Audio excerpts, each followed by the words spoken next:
Assalamualaikum warahmatullahi wabarakatuh. Nama saya Muhammad Fikri Rahman Husaini, mahasiswa YIN Syekh Nurjati Cirebon, jurusan Ilmu Al-Quran dan Tafsir. Dalam video ini, saya akan sedikit mereview buku The History of the Quranic Text karya Profesor Dr. Al-A'zami MM. Pada kesempatan kali ini saya akan sedikit mereview bab ke-1 sampai 4.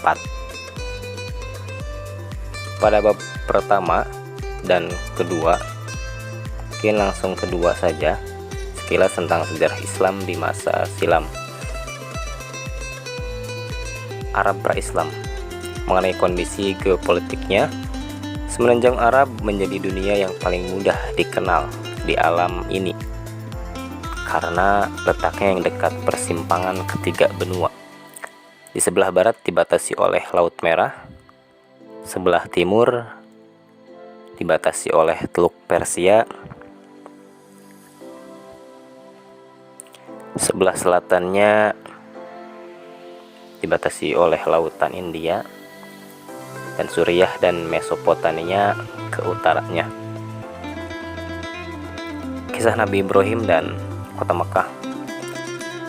Dalam hal ini tidak dimaksudkan hendak memberi gambaran tentang Kota Mekah sebelum Islam. Hanya saja sekedar pendahuluan akan adanya hubungan nenek moyang anggota keluarga Nabi Muhammad sampai Nabi Ibrahim. Selanjutnya Qusay sebagai penguasa Kota Mekah. Ratusan tahun sebelum kelahiran Nabi Muhammad, Qusay dikenal sebagai orang yang amat cerdas, perkasa, serta memiliki kemampuan administrasi yang tinggi dan mencuat dalam jajaran pentas politik Mekah. Kemudian Mekah, sebuah masyarakat kabilah. Meski disebut sebagai kota negara atau city state, Mekah tetap merupakan masyarakat kesukuan hingga akhir penaklukannya pada masa Nabi Muhammad SAW. Sejak berabad-abad,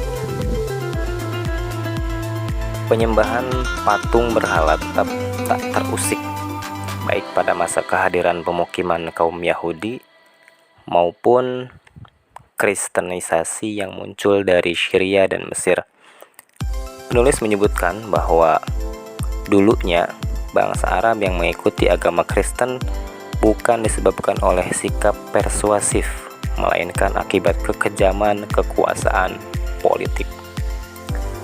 Selanjutnya bab ketiga menjelaskan tentang wahyu dan Nabi Muhammad. Yang akan dibahas yakni yang pertama pencipta dan beberapa sifatnya, tujuan penciptaan manusia, jejak risalah para nabi dan rasul terakhir.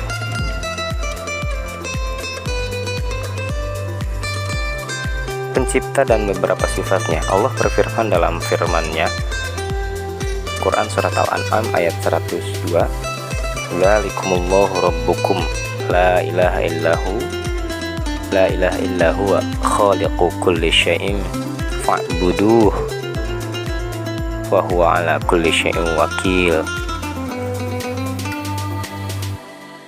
Kemudian yang kedua yakni tujuan penciptaan Al-Quran yang terdapat dalam Al-Quran surat Az-Zariyat ayat 56, "Wa ma khalaqtul jinna wal insa illa liya'budun." Pembahasan yang ketiga, jejak risalah para nabi. Esensi risalahnya tak mengenal batas waktu sepanjang sejarah. Hal ini terdapat dalam Quran surat Al-Anbiya ayat 25. "Wa ma arsalna min qablika min rasulin illa nuhi ilaihi innahu la ilaha illa ana fa'budun."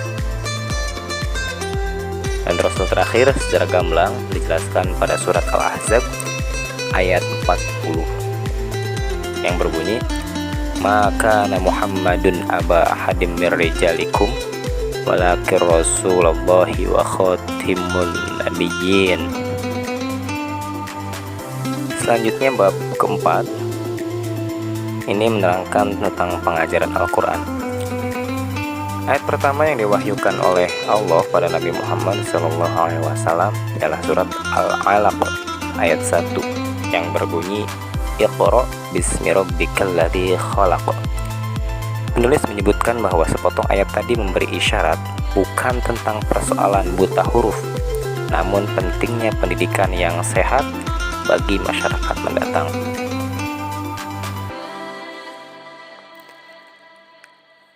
Hadiah belajar, mengajar, dan membaca Al-Quran. Banyak sekali riwayat yang disebutkan oleh para sahabat tentang keutamaannya. Namun, di sini akan disebutkan satu saja, yakni Umar bin Khattab menjelaskan bahwa Nabi Muhammad pernah bersabda, "Melalui kitab ini Allah meninggikan beberapa orang dan merendahkan orang lain di antara kita."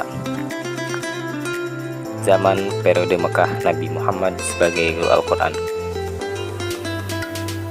Dan hal ini banyak sekali riwayat yang menyebutkannya.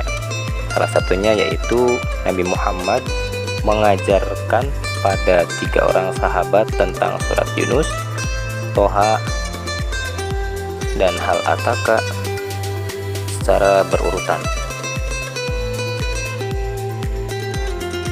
Para sahabat sebagai guru, dan terakhir hasil kebijaksanaan pendidikan pada periode Mekah.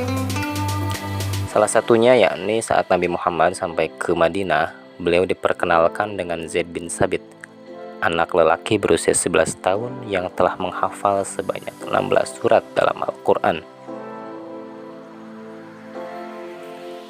Selanjutnya pada periode Madinah, Nabi Muhammad sebagai maha guru Al-Quran. Begitu sampai di Madinah, Nabi Muhammad sufa di dalam masjid yang berfungsi sebagai tempat belajar pemberantasan buta huruf dengan menyediakan makanan dan tempat tinggal.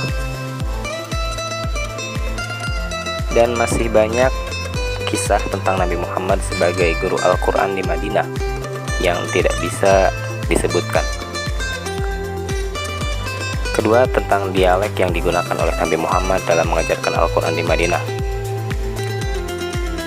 Karena setiap daerah memiliki dialek yang berbeda, maka Nabi Muhammad mengajarkan mereka Al-Quran dengan dialek mereka. Tak hanya Nabi, bahkan para sahabat pun ada yang menjadi pengajar Al-Quran. Hasil kegiatan pendidikan yaitu banyak sekali para sahabat yang menghafal Al-Quran pada periode Madinah ini. Kesimpulannya adalah berbeda dengan kitab Injil yang sering mengalami pergantian, Al-Quran yang diberkahi dengan penyebaran yang begitu cepat ke seluruh jazirah Arab, kitab Al-Quran juga kekal, tak lekang oleh zaman. Lalu ada pertanyaan, adakah penyebarannya sama sekali secara verbal? Pembahasannya akan dibahas pada video selanjutnya. Baik, mungkin itu saja yang bisa saya sampaikan. Terima kasih sudah menonton. Mohon maaf apabila masih banyak kekurangan. Assalamualaikum warahmatullahi wabarakatuh.